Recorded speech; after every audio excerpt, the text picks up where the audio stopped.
The Hobo Show, episode 5, I think. Anyways, this episode is devoted. The reason it's called The Hobo Show is I'm a homeless vet who is temporarily in a vet shelter, because of the fact that I got evicted. Don't worry though, I have things looking good.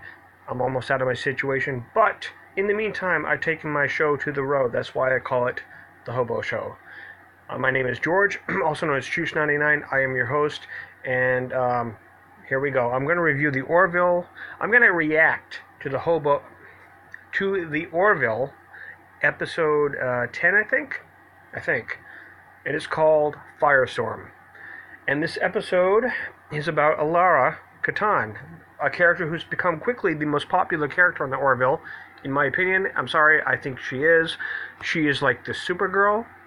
She's a character who, if you took a character like Superman or Supergirl, a Kryptonian type character who, if you go into a different atmosphere or a different gravity, you have super strength and all that, and put them on a starship like Star Trek's.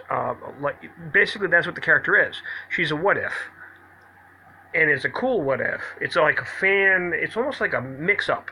It's almost like a fanfic thing. It's like, as a character, she's what if you took a character like from the comic books and put her in Star Trek.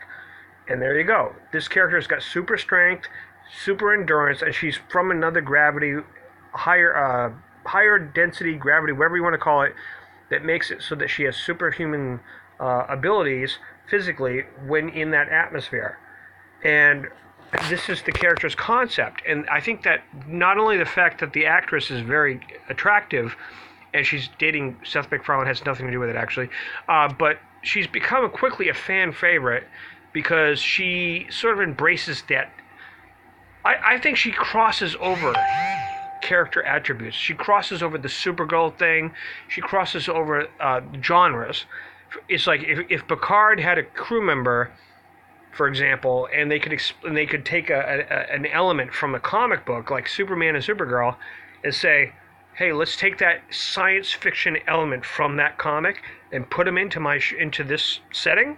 This character, like I said, I call her a cross-genre character. That's what I'm going to start calling her from now on. I love the character. I love the actress. I think that they do a great job with her. And this episode was one of her episodes. It had a few different nods from Alien with Ripley, like Aliens, when she's rips off the top uniform and like does the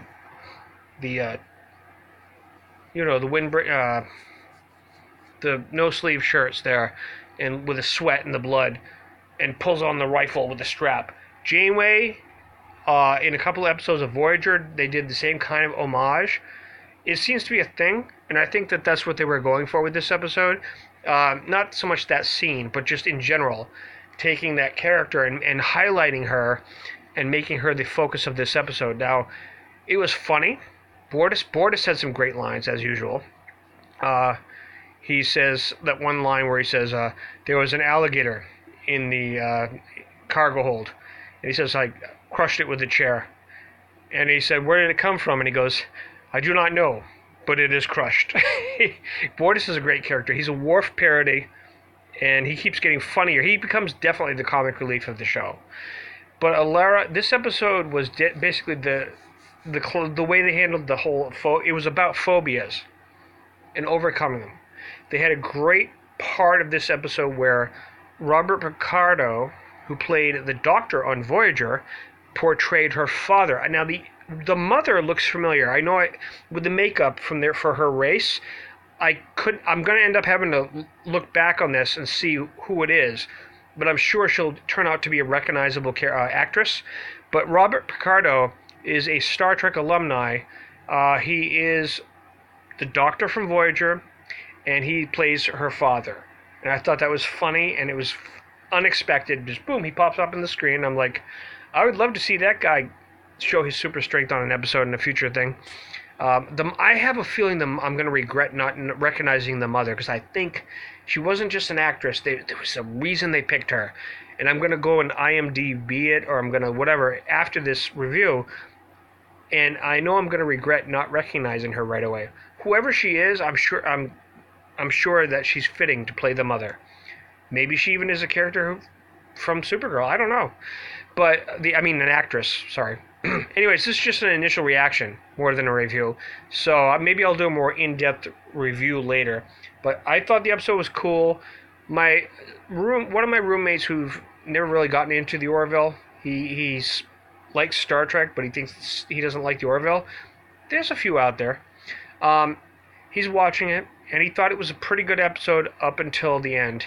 And he goes, "Oh, yeah, of course it's all either an illusion, a dream, or in this case, okay, spoilers. If you haven't seen the episode, stop right here. Because up until now I have not spoiled it. If you don't want spoilers, come back and watch the rest of my review, which isn't much left anyways, but afterwards. But here we go. It turns out to be a hollow simulation that she wanted, and she erased her memory so that she could overcome her fears. I knew it wasn't real. It was either an alien influence or something. I wasn't expecting it to be a program on the Hollow, their version of the holodeck. I think it made sense. When you look back on it, it made sense. It was a good filler episode, but it had great effects. They did a good job of making this simple story premise with all the clown and the spider and just everything. They went crazy with the special effects. I don't know what their budget is, but they've only got a couple more episodes to go until the season's over with. So maybe that's why these last few episodes have been really strong on effects and makeup. So I don't know. We'll have to wait and see. But right now, I'm happy with what I saw tonight. Fox, you got a great show. Don't cancel it. Don't cancel it. They won't. But anyways, not anytime soon. So that's my mini review / reaction to this episode of the Orville Firestorm. Episode, I believe, 10. I'll just talk to you guys another time. Adios.